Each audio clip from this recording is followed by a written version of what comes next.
In my 20s, I used every extra dollar I made and put it into real estate. So now in my 30s, I've already built a real estate portfolio over $1 million in equity alone. No inheritance, no crazy job title, no flipping, no guru tricks, just smart timing, forced appreciation, and building income streams that let me scale fast. So in this video, I'm going to show you the exact blueprint I used, the real numbers, the deals, the mistakes, and the one strategy that ended up driving almost half of all my revenue. Make sure to stick around for that by the end of the video. So let's talk about why I started this whole real estate portfolio in the first place.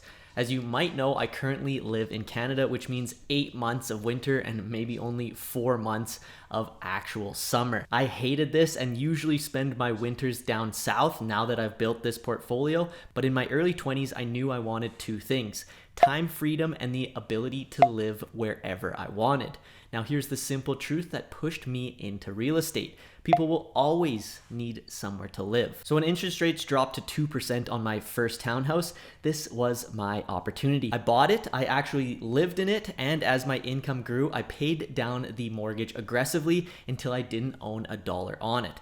And once I saw how powerful that was, the equity growth plus leverage plus the rent covering the bills, so I doubled down. I bought my next 2 properties in cash because by then I had multiple income streams backing me. So let's break down each of these deals. So property number 1, which is my foundation, my foundational deal. My first property was this townhouse here. I bought it for $230,000 and put $50,000 down at 2.4% interest. I lived in it, I upgraded it slowly and invested about 50% in forced appreciation here. This came in forms of paint, flooring, fixtures, small renos with big returns here.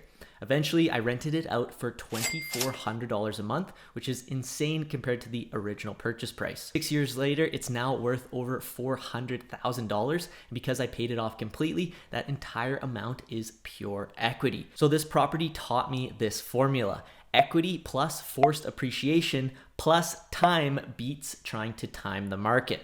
So property number 2 and 3, this is where I start to scale up. My next property was a $467,000 duplex beside a university. I bought this 50-50 with a partner and we bought it in cash, so we have 0 mortgage on this. As I mentioned, it's right beside a university, so demand is constant, hardly any vacancies. So we put around $20,000 of forced appreciation into this one, and it immediately started generating about $1,500 from the downstairs suite and over $2,000 a month from the upstairs suite. Today they're selling for over $550,000 and my 50% share is now worth $275,000 in equity. Next, my third property was a $367,000 townhouse bought in cash as well. I put in another $20,000 in upgrades, again, simple forced appreciation.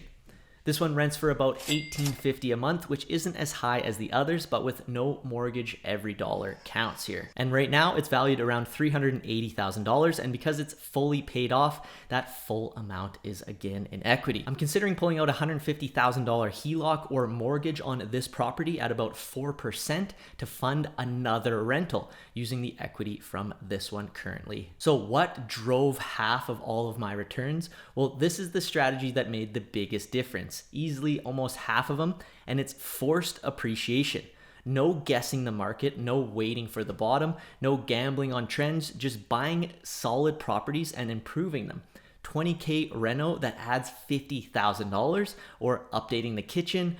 Renos increase rent, they make units more modern, you can replace old flooring, and painting and lighting upgrades are very easy to complete. Force appreciation outperforms the market every single time. So let's talk about the true $1 million equity breakdown now. Here is the part that most people miss. It's not the value of the property that matters, it's the equity that you actually own in these properties. So let's break them down clearly.